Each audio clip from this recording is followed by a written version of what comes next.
une destination sanitaire. Voilà ce qu'est devenu le Cameroun pendant le septennat de grandes réalisations. 7 années au cours desquelles le portefeuille d'infrastructures affiche 2387 formations hospitalières, y compris 7 hôpitaux généraux, 8 centraux et 14 régionaux. Un boom qui s'est accentué avec un programme d'urgence qui met un accent sur les plateaux techniques, de telle sorte qu'aujourd'hui au Cameroun, il y a 5650 habitants pour un centre de santé. Déjà, on a mis en service des grands hôpitaux, l'hôpital gynéco-obstétrique pédiatrique de Douala, l'hôpital de référence de Saint-Minima, le CRACER, le centre de reproduction humaine, mais également le centre des urgences de Yaoundé.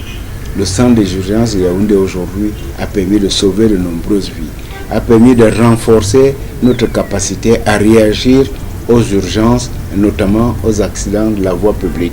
Le CRACER aujourd'hui est une référence dans la sous-région et même dans le monde, puisque les femmes d'autres pays viennent résoudre leurs problèmes de fécondité. Mais surtout, le président ne voudrait plus que les Camerounais quittent leur région pour qu'ils puissent avoir des soins de qualité. C'est pour cela que nous avons le pays où il y a le plus grand nombre de chantiers de grands hôpitaux. L'infrastructure démocratisée, la maladie n'avait qu'à reculer ou être éradiquée. Au Cameroun, on ne meurt plus du tétanos néonatal, encore moins du ver de Guinée. Le pays maîtrise le choléra malgré son voisinage. La situation au niveau du Cameroun est encore maîtrisée. Je dis encore maîtrisée parce que nous sommes partis de 2 régions, mais à l'heure actuelle, elle est circonscrite à une région. Mais ça ne voudra pas dire que les autres régions ne sont pas en train de continuer la surveillance. La prise en charge de la maladie s'illustre davantage s'agissant des pandémies. Plus de 260 000 personnes sous traitement en matière de VIH-Sida. 75% des Camerounais connaissent leur statut. Il faut noter que les antirétroviraux sont gratuits. Résultat, la prévalence a chuté de 4,3 en 2011 à 3,4% en 2018. Autant se portait bien la lutte pour une génération sans sida, autant le paludisme qui fit 3 millions de malades et des morts par milliers est agonisant. Le taux de morbidité est passé de 38 à 25% grâce notamment à la gratuité de la prise en charge du test et d'antipaludéens. Les campagnes de masse menées ont convoqué 21 millions de moustiquaires imprégnés d'insecticides à longue durée d'action. Et les femmes enceintes ont reçu gratuitement le traitement contre le paludisme. Quand vous avez le palu, vous n'êtes plus obligé d'aller jusqu'à l'hôpital. Il faut que là où vous êtes, il y ait un agent de santé communautaire. Il n'est plus question de contrôler le paludisme, c'est l'élimination. L'élimination suppose donc une stratégie. Première stratégie, tout Camerounais doit avoir accès au diagnostic et au traitement. Tous les Camerounais doivent avoir accès aux bons médicaments du paludisme.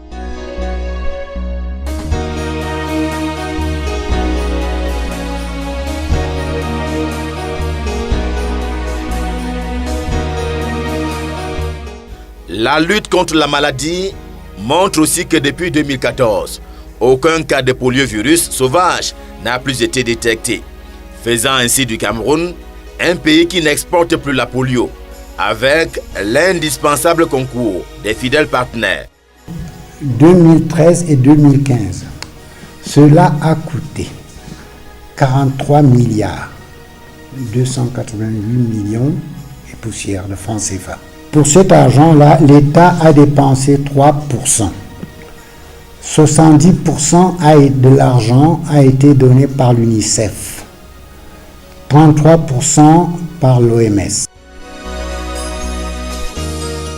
Des partenaires qui se sont illustrés dans d'autres domaines de la santé publique camerounaise. Le Nagrabi Aiko Ai en 2016 entretenait déjà le regard qu'allait poser Orbis des États-Unis d'Amérique en faveur des yeux des Camerounais, de Children Action franco-belge ou du Mercy Ships, du nom de ce bateau magique qui a fait recouvrer la santé à quelques 6000 personnes et former des personnels médico-sanitaires qui n'ont pas été les parents pauvres de la santé ces 7 dernières années.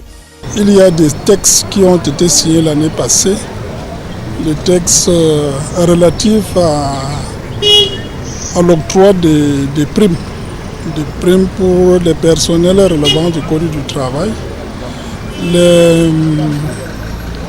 les catégories, puisqu'il y avait des gens qui sont des personnels relevant du Code du travail et qui normalement devaient être pris en 9e catégorie, contractualisés en 8e catégorie.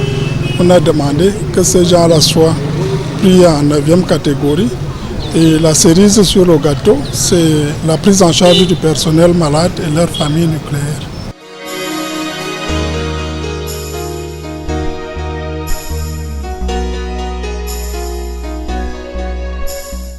La couverture santé, c'est encore la gratuité du vaccin contre la méningite, la pneumonie et les antigènes contre le BCG. Les enfants de 6 à 59 mois concernés au premier chef se voient bénéficier de la vitamine A et prise en charge pour ceux qui souffrent de la malnutrition, souvent terrain fertile aux vers intestinaux et autres bilharzioses.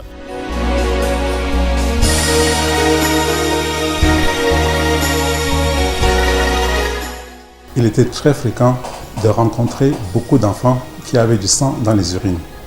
Et certains pissaient carrément du sang.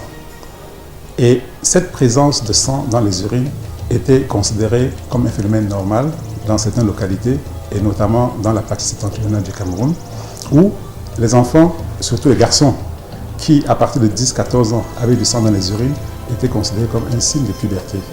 Et on les comparait aux jeunes filles qui, à cet âge, ont aussi leur règle. Au point que les garçons de cet âge qui ne pissaient pas du sang étaient considérés comme anormaux. De nos jours, ce phénomène, il est très rare. Et à beaucoup de localités, on n'a plus des cas d'hématurie. Et ceci est la conséquence directe des actions menées par le ministère de la Santé, le ministère de la Santé publique à travers le plan national contre ces maladies. Donc il y a une régression et une disparition des morbidités graves liées à ces maladies. En 2006, le nombre d'enfants déparasités est de 170 000. Et en 2017, on est monté jusqu'à 9 millions d'enfants déparasités par an contre les vers intestinaux. En ce qui concerne la bilharziose, ou bien la schistosomiase, en 2006, on avait à peine 30 000 enfants déparasités. Et de nos jours, il y a près de 3 millions d'enfants déparasités dans les zones endémiques pour cette maladie. Les soins de santé ont un épithète qualité. Depuis 2012, en effet, les hépatites ont leurs médecins spécialisés. On rend des spécialités dont le Cameroun s'est doté en matière de formation sanitaire. On ne dira pas moins pour les maladies tropicales négligées, la filariose ou l'onchocercose. Des prévalences de près de 90-100% les années antérieures. Ces dernières années, avec les dernières évaluations, nous avons des prévalences qui sont de l'ordre de 5 à 10%. Donc il y a eu une amélioration notable dans le domaine de la lutte contre l'onchocercose. Il y a encore du chemin à faire, mais il y a eu beaucoup d'avancées dans le domaine de l'élimination de l'onchocercose au Cameroun. L'autre filariose sur laquelle le ministère de la Santé publique et l'ensemble des partenaires ont travaillé, c'est la filariose lymphatique. Et c'est dans ce domaine que les avancées ont été vraiment très significatives parce que nous avons beaucoup de districts de santé au Cameroun, près de 80 districts de santé au Cameroun qui étaient endémiques pour la fièvre lymphatique. Et d'après les dernières évaluations qui ont été faites, la filariose lymphatique a été éliminée dans la plupart de ces districts de santé. Il reste alors au Cameroun d'accéder au stade final de la couverture santé universelle. Le président de la République l'a prescrit et à ce jour, les fondations ont été posées. Pour que la femme ne meure plus en donnant la vie, plusieurs actions ont été entreprises, parmi lesquelles la mise à disposition des kits obstétricaux et le chèque santé, dispositif où la femme enceinte paye 10% du prix normal. Depuis 2015, plus de 75 000 femmes enceintes en ont été bénéficiaires. Nous avons déjà un cadre sanitaire qui montre que rien que le secteur public avoisine les 3 000 formations sanitaires. Avec le secteur privé, nous avons un peu plus de 5 000 formations sanitaires. Ça, c'était la base. L'autre partie importante de l'offre de soins, ce sont les ressources humaines. Un pays qui n'a pas de ressources humaines ne peut pas donner une couverture de santé universelle. Aujourd'hui, chaque année, il y a des médecins qui sont formés dans nos facultés publiques et des facultés privées. Nous avons des personnels de santé qui sont formés, près de 4500 qui sortent chaque année des écoles. Nous avons donc un potentiel qualifié qui est sur place. Il reste maintenant le dispositif lui-même. Le dispositif, c'est comment est-ce qu'on va prendre en charge les Camerounais et comment est-ce qu'on va pouvoir assurer la pérennité du financement. Là-dessus, nous avons opté pour que nous prenions d'abord les soins les plus demandés par nos populations. Ces soins les plus demandés qui sont donnés à la base de la pyramide sanitaire, c'est-à-dire le centre de santé, le centre médical et l'hôpital de district. C'est pour cela qu'on a défini près de 300 interventions et sous-interventions. Aujourd'hui, ces soins ont été identifiés. Aujourd'hui, nous avons apprécié le coût que ça pouvait représenter. Nous avons identifié les possibilités de financement des Camerounais. Nous savons que nous sommes de différents niveaux sociaux et le président Paul Biya a opté pour une solidarité, à savoir que ceux qui gagnent plus contribuent plus, ceux qui gagnent moins contribuent moins et ceux qui n'ont même rien ne contribuent pas. Le bilan sanitaire du président Paul Biya sur le septennat 2011-2018 est très élogieux. Il est visible et surtout il a permis qu'il y ait un grand bond sur la prise en charge de nos problèmes dans le secteur de la santé.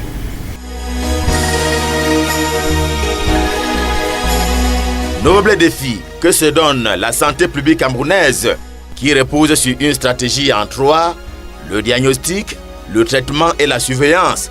C'est aussi cela, la santé publique du renouveau.